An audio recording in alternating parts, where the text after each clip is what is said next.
सबों को जोहार नमस्कार। धुमकुड़िया रेडियो में आपका स्वागत है। आज हम लोग मुंडा खुटकटी व्यवस्था के बारे में कुछ बातों को जानेंगे। मुंडा खुटकटी व्यवस्था स्वामित्व के कानूनी अधिकार और परंपरागत अधिकार के बीच का फर्क छोटा नागपुर में पाए गए दो तरह के गांवों के बीच मिलने वाले फर्क में देखा जा सकता है। एक और ऐसा जमींदारी गांव मिलता है जहां जमींदार को जंगल और गैर आबाद जमीन का बंदोबस्त करने, उन पर किसानों को बसाने का हर तरह का अधिकार था। किसानों का लगान बढ़ाने और अपनी बकाश जमीन पर खेती के लिए किसानों से बैठ बेगारी लेने का अधिकार था। तो दूसरी ओर रांची के दक्षिण और दक्षिण पश्चिम में मुंडाओं के खूंटकटी गांव थे। इनमें गांव की जमीन पर स्वामित्व का अधिकार गांव को बसाने वाले खूंट यानी वंश के संयुक्त पितृसत्तात्मक अधिकार के रूप में विकसित हुआ था। खूंट के सभी परिवारों सदस्यों को गांव की जमीन, जंगल और गैर आबाद जमीन पर हर तरह का सामूहिक अधिकार था। अपने ऊपर के मालिक यानी राजा को ये सिर्फ नाम मात्र का चंदा देते थे। ये किसी तरह की बैठ बेगारी, लगान या कोई आबताब नहीं देते थे। सर्वे सेटलमेंट का काम शुरू होने के समय रांची जिले में ऐसे सिर्फ 156 गांव रह गए थे। इन दो तरह के बिल्कुल भिन्न गांव की व्यवस्था के बीच ऐसी कई ग्रामीण व्यवस्थाओं के रूप मिलते हैं जिनमें संयुक्त भूस्वामित्व के खत्म हो जा रहे अवशेषों को मिटने से बचा लिया गया था। मूल बाशिंदों के उत्तराधिकारों का उपयोग कर रहे थे। रांची में भूमि सर्वे से पहले रांची जिले में 156 खुटकटी गांव पाए जाने की चर्चा हमने ऊपर की। इन सभी गांव में मुंडा खुटकटीदारों का सामूहिक स्वामित्व मिला। ये खुटकटीदार गांव को बसाने वाले मुंडा के पिता की ओर से आए सीधे उत्तराधिकारी थे। खेती करने योग्य भूमि इन्हीं के बीच परिवारों के हिसाब से बटी हुई थी। इन खुटकटीदारों की एक विशेषता यह थी कि ये एक ही गोत्र के थे। लिस्टर ने लिखा है कि इस विशेषता का कोई अपवाद नहीं मिलता। मुंडा प्रथा के मुताबिक किसी भी मुंडा को उसके खुटकटी गांव के अलावा किसी दूसरे गांव में स्थायी रूप से नहीं दफनाया जा सकता। असल में किसी मुंडा के कब्र के पत्थर को मुंडा जाति गांव की खुटकटी जमीन में उसके अधिकार का सबसे निश्चित सबूत मानती थी। गांव में ऐसे लोग रह सकते थे जो खुटकटीदार नहीं थे। उन्हें परजा कहा जाता था। वे सामूहिक रूप से खूंटकटीदारों को लगान देते थे। खूंटकटीदार अपने ऊपर के अधिकारी को सिर्फ एक निश्चित रकम चंदा के रूप में देते थे। 1902 से 1910 के सर्वे में चंदे की यह रकम औसतन 5 रुपए पाई गई। इस चंदे की रकम के अलावा ऊपर के मालिक यानी राजा को गांव पर और कोई अधिकार नहीं था। गांव का अंदरूनी इंतजाम, परजा को बसाने, जंगल, पेड़ और गैर आबाद जमीन का बंदोबस्त करने का सारा अधिकार सामूहिक रूप से सिर्फ खूंटकटीदारों को था। गांव के प्रशासनिक मामलों में खूंटकटीदारों का प्रतिनिधित्व गांव का मुंडा करता था और धार्मिक मामलों में पाहन। ये दोनों यानी मुंडा और पाहन ही गांव को बसाने वाले मूल बाशिंदों के उत्तराधिकारी होते थे। लेकिन दोनों को ही अपने काम के बदले में किसी तरह की जमीन या कोई विशेषाधिकार नहीं था। हॉफमैन ने लिखा है कि खूंटकटी गांव आमतौर पर दो समूहों में, पहला मुंडा खूंट और दूसरा पाहन खूंट में विभाजित होता था। लेकिन ऐसा विभाजन हर जगह नहीं मिला।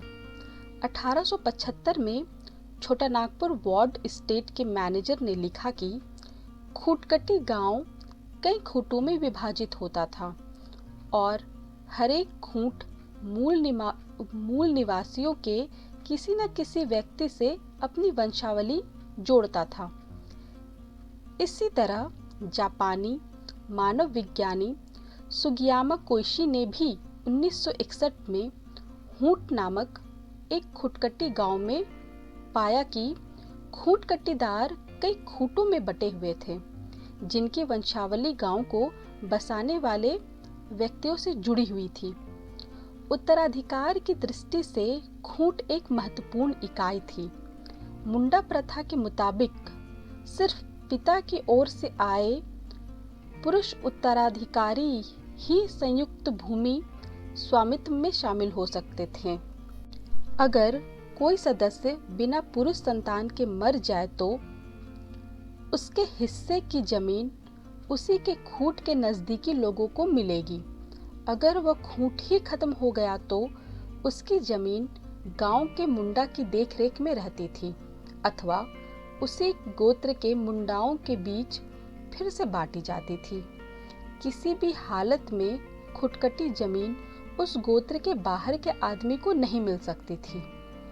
खूंटकटीदारों को आपस में जोड़कर रखने वाला सूत्र यह जमीन थी जिसे उनके पुरखों ने आबाद किया था, जिसमें वे सभी समान रूप से हिस्सेदार थे। इस जमीन को कोई भी खूंटकटीदार अपने गोत्र के बाहर ना तो बेच सकता था, ना बंधक रख सकता था और ना ही ठेके पे दे सकता था। किसी गैर मुंडा को जमीन देने का सवाल ही नहीं उठता था। इस तरह ध्यान देने योग्य बात यह है कि गांव की जमीन खेती के लिए गांव के परिवारों के बीच बांटती जाती थी, लेकिन फिर भी यह किसी परिवार या व्यक्ति की निजी संपत्ति नहीं होती थी। यानी व्यक्ति या परिवार जमीन का स्वतंत्र मालिक नहीं होता था। व्यक्ति या परिवार का जमीन पर जो भी अधिकार होता था वह अधिकार उस खूंट के सदस्य होने के नाते होता था। अगर उससे इस खूंट या कबीले से निकाल दिया जाता तो उस जमीन से कोई संबंध नहीं रह जाता था। इस तरह के खुटकटी गांव की दूसरी विशेषता यह थी कि चंदे के रूप में भी दी जाने वाली रकम को ऊपर का मालिक यानी राजा अपनी मर्जी से बढ़ा नहीं सकता था। 1875 में वेबस्टर ने लिखा कि यह विशेषता पुराने खुटकटी गांव में मिलती थी, पर 19वीं सदी के शुरू में बसे गांव में नहीं मिली। लेकिन 1902 से 1910 के सर्वे में लिस्टर ने पाया कि इन गांवों के चंदे की रकम में कोई फर्क नहीं आया था। इसका मतलब यह हुआ कि सिद्धांत रूप में राजा ने जो नया अधिकार हथिया लिया था, व्यवहार में उसे वह कभी भी इन खुटकटी गांवों पर लागू नहीं कर सका। रांची जिले के खूंटी और तमाड़ इलाकों के ज्यादातर गांव में आमतौर पर 12 गांव मिलकर एक पट्टी कहलाता था, जिसका मुखिया एक मानकी होता था।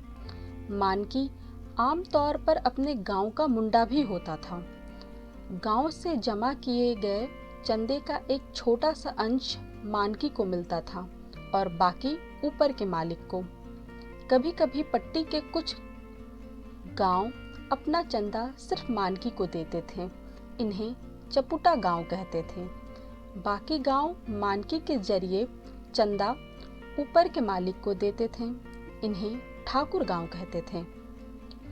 खुटकटी गांव में बाहर से आकर बसे मुंडा अगर खुटकटीदारों को सलामी की रकम देते और जमीन को उनसे खरीदकर हासिल करते तो उन्हें भी गांव में अपना ससान बनाने का अधिकार मिल जाता था, जो गांव के दूसरे प्रजा लोगों को नहीं होता था। इस तरह की जमीन पर आबाद हुए मुंडाओं का अलग टोला बन जाता था, जिसे शिकमी टोला कहा जाता था। इस जमीन के लिए चंदा खूंट कटीदारों को दिया जाता था। यह टोला बाकी हर मामलों में खूंटकटी गांव जैसा ही होता था। खूंटकटी व्यवस्था को पूरे छोटा नागपुर में गांव की पुरानी व्यवस्था के रूप में माना जाता है। पलामू की सीमा पर मिले ससानदिरी के आधार पर वहां भी प्राचीन काल में मुंडा खूंटकटी गांव होने की बात कही जाती है। 19वीं सदी के अंत तक ऐसी खूंटकटी व्यवस्था वाले गांव सिर्फ रांची जिले में एक छोर पर बचे रहे। इनके बचे रहने का कारण 1832 के कोल विद्रोह के बाद औपनिवेशिक अधिकारियों द्वारा मानकी पट्टी इलाके की इस प्रथा के पक्ष में कुछ कदम उठाना था। कैप्टन टी विल्किंसन ने खूंटी और तमाड़ परगना के मानकियों और मुंडाओं को स्थायी रूप से मान्यता प्रदान की, जिससे इनका चंदा कभी बढ़ाया नहीं जा सकता था। लेकिन ऐसी मान्यता देते हुए यह गलतफहमी पैदा कर दी गई कि मानो मानकी और मुंडा ही इस जमीन का मालिक थे और 1902 से 1910 के सर्वे सेटलमेंट तक किसी भी सरकारी रिकॉर्ड में गांव पर खूंटकटीदारों के सामूहिक स्वामित्व के अधिकार का उल्लेख नहीं हुआ। बदकिस्मती से प्रारंभिक सरकारी रिपोर्टों में इस बात का उल्लेख नहीं मिलता कि खूंटकटी व्यवस्था वाले गांव की संख्या कितनी थी। 1888 से 1895 के बीच चली सरदारी लड़ाई के दौरान कई खूंटकटी गांव सरकारी कचहरी के हुक्म से तोड़ दिए गए, क्योंकि बहुत से खूंटकटी गांवों ने ऊपर के मालिकों को चंदा देने से इनकार कर दिया था। ऊपर के मालिक कचहरी में गए और आसानी से गांव के मुंडा के खिलाफ डिग्री हासिल कर ली। रांची की कचहरी ने गांव की जमीन पर खूंटकटीदारों के सामूहिक स्वामित्व को ना समझकर इन मुंडा मानकियों को मालिक समझकर उनके खिलाफ डिग्री जारी कर दी और गांव को बेचते हुए ऊपर वाले मालिकों को कब्जा दिला दिया। नए खरीदारों ने तब तक एक एक खूंटकटीदार पर बकाये लगान की नालिश की और कचहरी ने खूंटकटीदारों को भूतपूर्व मुंडा की रैयत मानते हुए नालिश कबूल कर ली और उनके लगान बढ़ाने की इजाजत दे दी। इस तरह इन खूंटकटी गांवों की व्यवस्था को तोड़ा गया। खूंटकटी व्यवस्था सिर्फ मुंडाओं तक या रांची जिले तक सीमित नहीं थी। सभी जनजातियों जैसे उरांव, भूमिज, हो, खड़िया तथा संथालों, यहाँ तक कि कुर्मी, ग्वालो और भुइयां जातियों